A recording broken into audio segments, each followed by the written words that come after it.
ഇന്നൊരു ഗാർഡൻ വിശേഷമാവാന്ന് കരുതി. ഈ ഒരു ഫ്രൂട്ടിനെ പറ്റിയാണ് പറയുന്നത്. ഈ ഒരു ഫ്രൂട്ടിൻ്റെ പേര് മിറാക്കിൾ ഫ്രൂട്ട് എന്നാണ് കേട്ടോ. എല്ലാവർക്കും അറിയായിരിക്കും, കാരണം ഇതിപ്പോൾ അത്യാവശ്യം എല്ലാവരും വീട്ടിൽ കാണുന്നതാണ്. നമ്മളെല്ലാവരും ഇതിൻ്റെ ആ ഒരു ടേസ്റ്റും ഇതിൻ്റെ ആ ഒരു മിറാക്കിളായിട്ടുള്ളൊരു സംഭവമൊക്കെ നമ്മളെല്ലാവരും പരീക്ഷിച്ചിട്ടും ഉണ്ടാവും.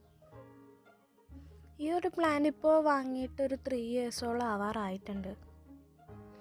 ഈ ഒരു പ്ലാന്റ് പേര് മിറാക്കിൾ ഫ്രൂട്ട് എന്നാണല്ലോ, അതുപോലെ തന്നെയാണ് മിറാക്കിളാണ് എന്നുള്ളത് എല്ലാവർക്കും അറിയാം. കാരണം ഇതൊരുവിധം എല്ലാവർക്കും ഫെമിലിയർ ആയിരിക്കും.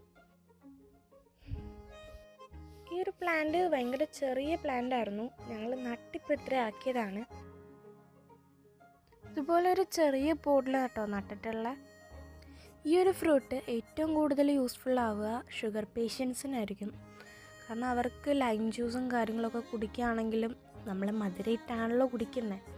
അങ്ങനെയൊക്കെ ക്രേവിങ്സ് വരുമ്പോൾ അവർക്ക് ഈ ഒരു ഫ്രൂട്ട് കഴിച്ചിട്ടാണ് കുടിക്കുന്നതെന്നുണ്ടെങ്കിൽ നല്ല മധുരമായിരിക്കും. ഒരു 1 അവറോളം തന്നെ ഇങ്ങനെ നമ്മൾ ഈ ഒരു ഫ്രൂട്ട് കഴിച്ചാൽ പിന്നീട് എന്ത് പുളിയുള്ളത് കഴിച്ചാലും മധുരം ഉണ്ടാവും. പക്ഷേ ഞങ്ങൾക്കൊരു അബദ്ധം പറ്റി. ഞങ്ങൾ ഈ ഒരു സീഡ് കുഴിച്ചിട്ടു, പക്ഷേ വെള്ളം കുറച്ച് കൂടിപ്പോയി. ഇനി എന്താവും എന്നറിയില്ല. അത് വിൻഡോ സൈഡിൽ വെച്ചിട്ടുണ്ട്. അടുത്ത വീഡിയോയിൽ കാണാം.